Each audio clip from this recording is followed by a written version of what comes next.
नमस्कार दोस्तों। आज हम एक बहुत इंटरेस्टिंग टॉपिक पर चर्चा करेंगे। अगर आप पोस्ट ग्रेजुएशन किए हुए हैं या कर रहे हैं तो आपको कितने बेनिफिट, कितने फ़ायदे हो सकते हैं, नेट और जेआरएफ में क्या अंतर होता है, और जेआरएफ करने के बाद आपको 25 लाख तक की स्कॉलरशिप या छात्रवृत्ति मिल सकती है। ये सब कैसे मिलेगा, आइए समझते हैं। देखिए, नेट और जेआरएफ में क्या अंतर होता है। नेट जो है वो नेशनल एलिजिबिलिटी टेस्ट, इसकी फुल फॉर्म होती है, और ये पोस्ट ग्रेजुएशन के बाद ही होता है क्या, एक सर्टिफिकेट है। जैसे आपने देखा होगा कि टीचिंग के लिए टेट या सी टेट एक सर्टिफिकेट होता है ताकि आप आगे एग्ज़ाम देने के बाद नौकरी को पा सकें, नौकरी ले सकें। वैसे ही ये भी एक सर्टिफिकेट है, आपको प्रमाण पत्र मिलेगा। आप अगर नेट क्वालिफाई कर देते हैं, एक एग्ज़ाम होता है उसको क्वालिफाई करते हैं, तो आपको एक प्रमाण पत्र मिलने वाला है। उसके बाद उस प्रमाण पत्र से होगा कि आप गवर्नमेंट में या प्राइवेट में आप असिस्टेंट प्रोफेसर बन सकते हैं। गवर्नमेंट में या प्राइवेट में असिस्टेंट प्रोफेसर बन सकते हैं, ठीक है, यानी कि एक आप लेक्चरर बन सकते हैं। एक एजेंसी है एनटीए, ठीक है, एनटीए नेशनल टेस्ट एजेंसी जो है वो इस एग्ज़ाम को कराती है।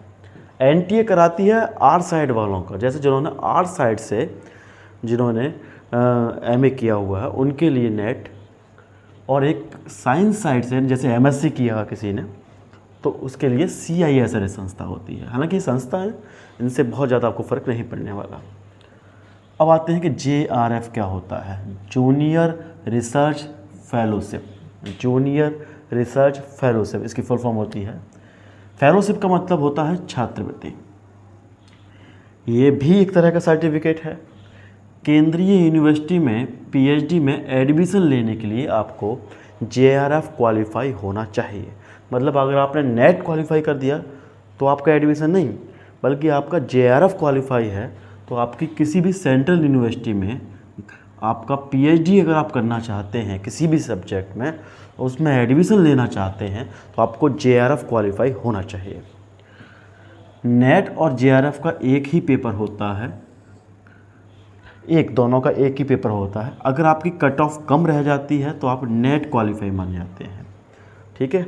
लगभग 40% कट ऑफ होती है जनरल के लिए, तो 40% अगर आपके आ जाते हैं तो आप नेट क्वालिफाई हैं। लेकिन आपके मार्क्स अच्छे आते हैं, आपकी कट ऑफ ज़्यादा जाती है, अच्छे मार्क्स आते हैं, तो आप जेआरएफ क्वालिफाई कर जाते हैं। लिखा है कि ज़्यादा कट ऑफ हो जाए तो जेआरएफ क्वालिफाई माना जाता है, यानी कि आपकी कट ऑफ अच्छी होनी चाहिए। 10% ज़्यादा हो कम से कम, किससे, नेट क्वालिफाई से 10%। जैसे अगर 40 आ रहे हैं 100 में से, तो आपके 10% ज़्यादा आने चाहिए, ठीक है, तब आपका जेआरएफ क्वालिफाई माना जाएगा। एक ही फॉर्म में दोनों ऑप्शन होते हैं, आपको नेट और जेआरएफ दोनों ऑप्शन मांगेगा, आपको दोनों भरने हैं, दोनों फिल कर सकते हैं। एक भरना है तो एक, आप दोनों ही करने चाहिए।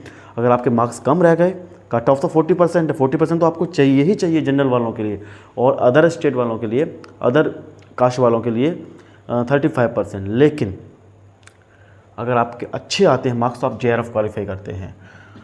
जेआरएफ होने के 3 साल के अंदर, जेआरएफ होने के 3 साल के अंदर आपको पीएचडी में एडमिशन लेना ही पड़ेगा। और अगर आप जेआरएफ होने के, आपका क्वालिफाइंग हो गया, जेआरएफ इस साल क्वालिफाइंग होगा, तो उसके 3 साल के अंदर आपको एडमिशन लेना पड़ेगा पीएचडी करने के लिए, कैसी, केंद्रीय यूनिवर्सिटी में। लेकिन अगर नहीं लेते, आप 3 साल से लेट हो जाता है, तो आपका ये जेआरएफ जो आपने क्वालिफाई किया है इसका कोई महत्व नहीं रहेगा। और 3 साल में आप एडमिशन लेने के बाद आपको 5 साल तक छात्रवृत्ति मिलेगी, 5 साल तक फेलोशिप यानी स्कॉलरशिप मिलेगी, 5 ईयर तक, जिसमें 3 साल तक जेआरएफ के रूप में और 2 साल तक एसआरएफ। जेआरएफ क्या है, जूनियर रिसर्च फेलोशिप, ठीक है। फिर सीनियर रिसर्च फेलोशिप, यानी कि आप रिसर्च कर सकते हैं, शोध कर सकते हैं किसी सब्जेक्ट पर, और आप शोध करें इसलिए सरकार आपको पैसे देती है, छात्रवृत्ति देती है 25 लाख तक। 5 साल में 25 लाख रुपए आपको मिल सकते हैं छात्रवृत्ति के रूप में, शोध करने के लिए, कुछ नया रिसर्च करने के लिए, जब आप पीएचडी कर रहे होंगे तब। इसके अलावा अगर आपका जो सिलेक्शन होगा एडमिशन के लिए, उसका कोई अलग से टेस्ट नहीं होगा। आपने अगर जेआरएफ क्वालिफाई कर रखा है तो आपका एक वाइवा होगा, उस वाइवा के जरिए आपका एडमिशन किसी भी अच्छे कॉलेज में, केंद्रीय यूनिवर्सिटी में हो जाएगा। वाइवा के आधार पर सिलेक्शन हो जाएगा। योग्यता क्या है, मतलब कौन व्यक्ति नेट या जेआरएफ क्वालिफाई करेगा या कौन इसमें फॉर्म भर सकता है, तो उसके लिए न्यूनतम योग्यता है आपको पीजी होना चाहिए, पोस्ट ग्रेजुएशन होना चाहिए। आप एमए, एमएससी, एमकॉम, आप किसी भी सब्जेक्ट में पोस्ट ग्रेजुएशन होने चाहिए। अगर आप आर्ट्स से पोस्ट ग्रेजुएशन है तो एनटी आपकी, मैंने बताया था एनटी संस्था कराती है। साइंस से जैसे एमएससी है तो आपकी सीआईएसआर कराती है। जनरल वालों के लिए एमए में कम से कम 55% मार्क्स होने चाहिए, और अदर आपके जो हैं एससी, एसटी, ओबीसी, उनके लिए 50% मार्क्स की ज़रूरत होती है नेट या जेआरएफ का फॉर्म फिल करने के लिए। और नेट की आयु कोई नो लिमिट है, यानी कि आप जब तक जिंदा हैं, जब तक चाहें नेट का एग्ज़ाम दे सकते हैं। 50 साल में भी, 55 साल में भी आप नेट का फॉर्म भर सकते हैं और एग्ज़ाम दे सकते हैं। लेकिन जेआरएफ का ऐसा नहीं, यानी स्कॉलरशिप के लिए आपको, मतलब समझ रहे हो, स्कॉलरशिप के लिए आपको एक उम्र चाहिए, और अगर जनरल में आपकी उम्र 30 साल है तो ही आप फॉर्म भर सकते हैं। उससे ज़्यादा है तो आप जेआरएफ का फॉर्म नहीं भर सकते, नेट का फॉर्म भर सकते हैं। महिला के लिए किसी भी, चाहे वो जनरल हो चाहे एससी ओबीसी की हो, महिला के लिए 35 वर्ष अधिकतम मानी गई है, और अदर वालों के लिए एससी, एसटी, ओबीसी के लिए 35 साल तक फॉर्म भर सकते हैं। जनरल वालों के लिए 30 साल तक। इसके अलावा पूर्व कोई सैनिक रहा है तो 5 साल तक किसी छूट मिल जाती है यहाँ पर। इसके अलावा फ़ी कितनी होगी, फॉर्म की फ़ी 1000 रुपये जनरल वालों के लिए फॉर्म की फ़ीस है, 500 रुपये ओबीसी वालों के लिए फ़ीस है, एससी एसटी के लिए, अदर के लिए 250 रुपये फ़ीस है नेट या जेआरएफ को फॉर्म भरने के लिए। एक ही फॉर्म होता है, बताया था मैंने आपको। एग्ज़ाम इसका 2 बार होता है साल में, एक तो जून में होता है और दूसरा होता है दिसंबर में। जून में, दूसरा दिसंबर में एग्ज़ाम होता है। कुल मिलाकर 2 पेपर होते हैं। फर्स्ट पेपर में 50 क्वेश्चन होंगे, 100 मार्क्स के होंगे, और दूसरे पेपर में 100 क्वेश्चन होंगे, ठीक है, और पूरे ये भी 100 मार्क्स के ही होंगे। सबसे खास बात यह है कि 50 क्वेश्चन जो होंगे पहले पेपर में, ये जनरल एप्टीट्यूड के होंगे। इसमें आपकी रीजनिंग भी आएगी, इसमें आपका थोड़ा आईटी, कंप्यूटर से रिलेटेड भी आएगा, थोड़ा आपका इसमें टीचिंग मेथड से क्वेश्चन भी आएंगे।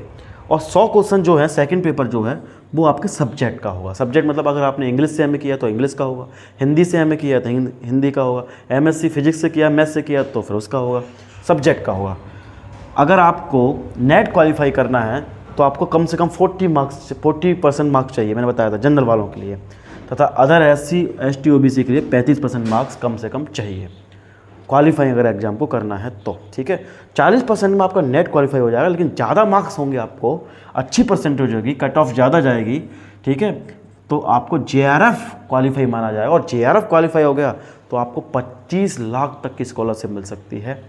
मैं उम्मीद करता हूँ कि सारी बातें आपको नेट जेआरएफ से संबंधित समझ में आ गई होंगी, लेकिन फिर भी कोई डाउट है तो आप कमेंट